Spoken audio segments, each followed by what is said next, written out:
Hello मेरे प्यारे दोस्त, आप लोग का स्वागत है आप लोग का अपना यूट्यूब चैनल फ्यूचर करियर पे। जैसा कि मैं सुजीत कुमार आप लोगों को फ्यूचर करियर पे सोशल साइंस पर आज हम लोग सोशल साइंस पढ़ने वाले हैं पॉलिटिकल साइंस। पॉलिटिकल साइंस का ये 5वां चैप्टर होगा। कौन सा है? लोकतंत्र की चुनौतियाँ। लोकतंत्र की चुनौतियाँ। देखिए, जो क्वेश्चन प्रीवियस मतलब पिछले साल पूछ दिया गया है, मतलब कह सकते हैं 2014 से 15, 16, 17, 18 जो अभी 21, 22वां जो पेपर होने वाला है स्टूडेंट्स का 10वीं बोर्ड पेपर, जो इससे, क्योंकि देखिए बिहार बोर्ड जो करता है क्या है, मैक्सिमम क्वेश्चन मैचिंग ही करता है। इसलिए मैं आज जो वीवीआई क्वेश्चन लेकर आया हूँ जो प्रीवियस ईयर में दिया गया था 2018 में, ठीक है। और ये सब क्वेश्चन इम्पोर्टेंट है और इस चैप्टर का 4 क्वेश्चन लिया गया है और 2-4 क्वेश्चन लिखाया जाएगा इस चैप्टर से, ठीक है। देखिए, आज पहला क्वेश्चन है लोकतंत्र जनता का, जनता के द्वारा तथा जनता के लिए शासन है कैसे। मैंने पहला चैप्टर में ही बताया था ये जो परिभाषा है किसके अनुसार है? अब्राहम लिंकन के अनुसार। क्या लोकतंत्र जनता का, जनता के लिए और जनता द्वारा किया गया शासन है। ये बोल रहे कैसे, क्वेश्चन क्या है कैसे? क्योंकि लोकतंत्र में शासन का निर्माण तो जनमत से ही होता है। किससे? जनमत से। जनमत मतलब क्या होता है? जन के मतलब लोगों के मत से ही। आप वोट जानते हैं ना, यदि केंद्र सरकार को चुनते हैं तो क्या उसके लिए भी तो वोटिंग होती है, तो लोगों का मत हुआ इसमें। यदि उसने देखा कि ये सरकार काम नहीं कर रही है हमारे लिए, तो क्या करेंगे? 5 वर्ष देखेंगे, उसके अगले साल उसे उखाड़ के फेंक देंगे। जैसा कि आप लोग को मैंने बताया था बिहार छात्र आंदोलन में इंदिरा गांधी का कैसे सरकार गिरी थी, ठीक है। क्यों? इससे पता यह चलता है कि लोकतंत्र जो है जनता द्वारा, जनता के लिए था, जनता द्वारा किया गया शासन है, ठीक है। देखिए, जो मैंने लिखा है, कुछ क्या लिखा है मैंने, लोकतंत्र में जनता का निर्माण जनमत से ही होता है। जैसा कि मैंने आप लोगों को बताया, जनमत से ही होता है। इस लोकतंत्र में जनता का समर्थन लेकर बनी सरकार, जो भी काम होते हैं वे जनता के लिए होते हैं। यह सरकार यदि जनता को नहीं सुनेगी तो जनता द्वारा सरकार को उखाड़ के फेंक दिया जाएगा। फेंक दिया जाएगा मतलब ये नहीं उखाड़, मतलब उसकी सरकार गिरा दिया जाएगा। अगले, जैसे कि देखिए, जैसे कह सकते हैं, यदि देख लेंगे कि हम ये सरकार मेरे प्रति, ये लोगों के प्रति काम नहीं, जैसे तो आप लोग को आपातकाल जो 1975 में इंदिरा गांधी के द्वारा लगाया गया था, उसने क्या कहा था? क्या कहा था? बिहार छात्र आंदोलन में मैंने अच्छे से पढ़ाया है। देखिए क्या नारा दिया गया था? गरीबी हटाओ का नारा। लेकिन ऐसा काम हुआ नहीं था, महंगाई बढ़ गई थी, बेरोजगारी बढ़ गई थी, जिसके कारण क्या हुआ? सरकार, कांग्रेस की सरकार गिर गई थी, ठीक है। यही हुआ, उखाड़ मतलब सरकार, उसकी सरकार गिरा देना। इसी प्रकार से स्पष्ट होता है कि लोकतंत्र जनता का, जनता द्वारा तथा जनता के लिए शासन है। लोकतंत्र जनता का, जनता के लिए, जनता द्वारा किया गया शासन है, ठीक है। देखिए, सोशल साइंस रटेंगे नहीं, आप लोग से पूछा जाएगा लोकतंत्र जनता का, जनता के द्वारा तथा जनता के लिए शासन है कैसे। लोकतंत्र में जो शासन का निर्माण होता है किससे होता है? जनमत से ही होता है, ठीक है। और अगला क्वेश्चन क्या लिया है मैंने? परिवारवाद क्या है? मतलब कहता है अपने परिवार को ही बढ़ावा देना, एक ही परिवार को बढ़ावा देना। ये इसका मतलब, जैसे मंत्री का बेटा ही मंत्री बनेगा, नेता का बेटा ही नेता बनेगा, राजा का बेटा ही राजा बनेगा, इसका मतलब ये, मतलब उनके घर का ही सदस्य उस रिक्त स्थान को भरेंगे। किनके घर का? परिवारवाद से स्पष्ट है कि जो रिक्त स्थान, मतलब रिक्त स्थान में मैंने क्या बताया, यदि राजा का बेटा नहीं है, उसका भाई का बेटा है, वो बनेंगे, ये नहीं कि तीसरे आदमी बनेंगे। मतलब अपने परिवार को बढ़ावा देना। ठीक है, देखिए परिवारवाद क्या है? परिवारवाद का अर्थ है कि किसी परिवार का एक व्यक्ति यदि राजनीतिक क्षेत्र में आगे बढ़ता है तो उसके परिवार का सदस्य ही रिक्त स्थान को भरेंगे, रिक्त स्थान को भरेंगे। जैसा कि मैंने समझाया, बताया आप लोगों को कि नेता का बेटा नेता, मंत्री का बेटा मंत्री परिवारवाद का उदाहरण है, परिवारवाद का उदाहरण है।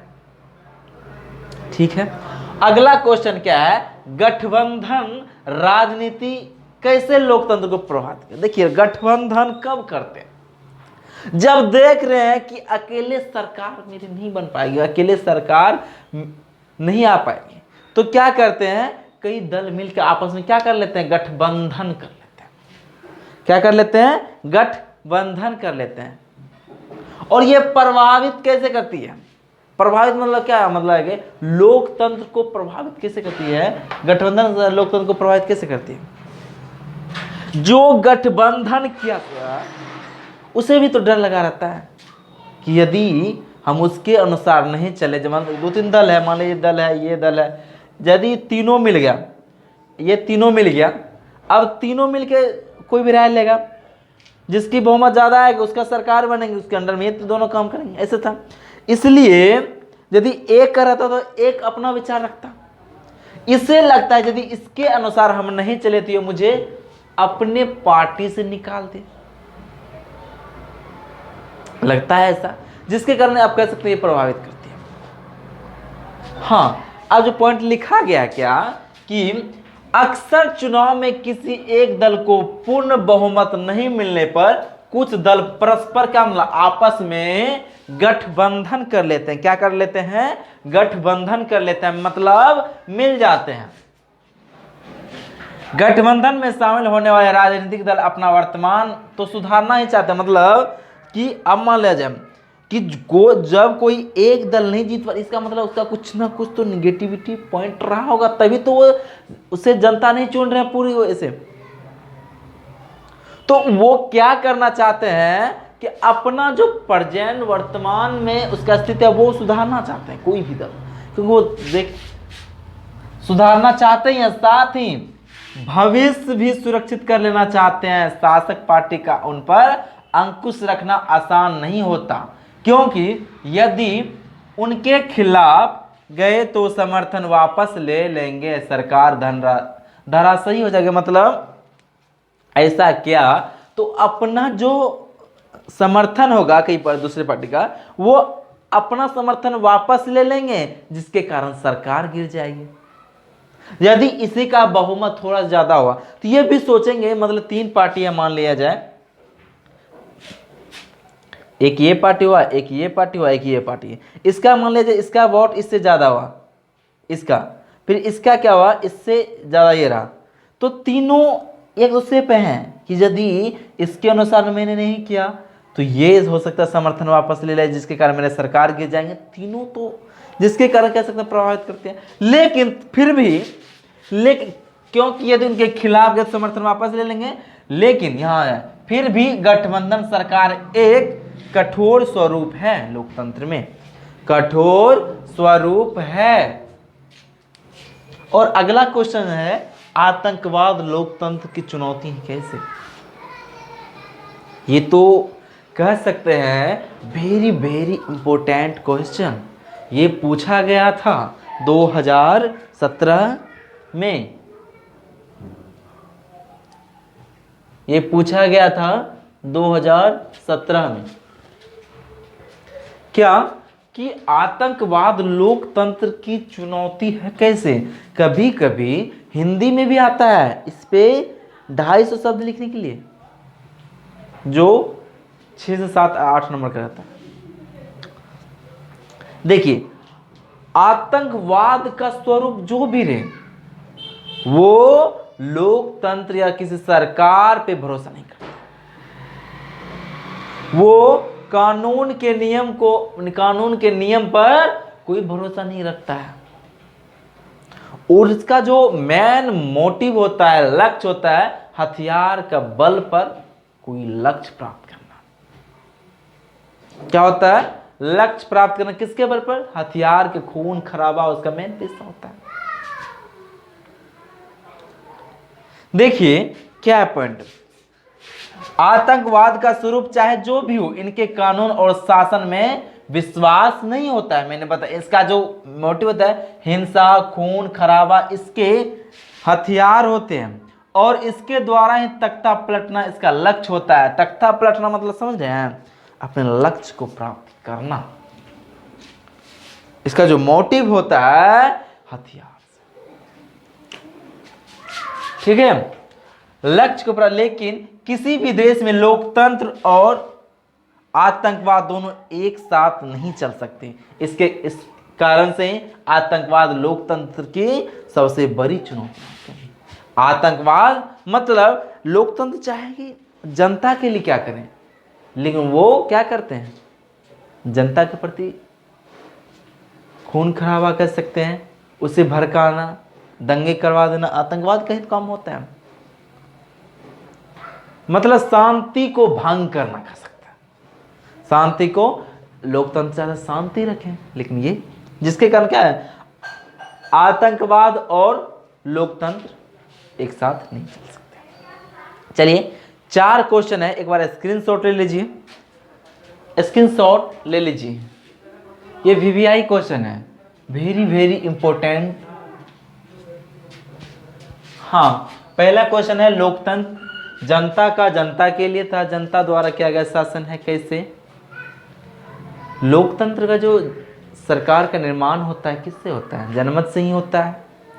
यदि सरकार 5 साल, क्या कितने अवधि होते हैं? 5 साल का होता है। 5 साल के अंदर में अच्छे काम नहीं किए, लोगों के प्रति काम नहीं किए, तो हो सकता है 5 साल के अगले साल उखाड़ के फेंक दिया जाए, हटा दिया जाए उसकी सरकार, जैसे कि 1975 में हुआ था। और दूसरा है परिवारवाद, परिवार को बढ़ावा देना। गठबंधन राजनीति कैसे लोकतंत्र को प्रभावित करता है, यह भी बताया गया। और आतंकवाद लोकतंत्र की चुनौतियां कैसे। चलिए देखिए वीवीआई पर बस आप लोग वीडियो खाली देखेंगे तो याद हो जाएगा। आप लोग को समझ में आ रहा है क्वेश्चन तो वीडियो को लाइक कीजिए, सब्सक्राइब कीजिए और कमेंट जरूर कीजिए और बताइए कैसा लग रहा है। ठीक है, मिलते हैं आप लोगों से नए वीडियो में। बाय। बने रहिए आप लोग फ्यूचर करियर पे।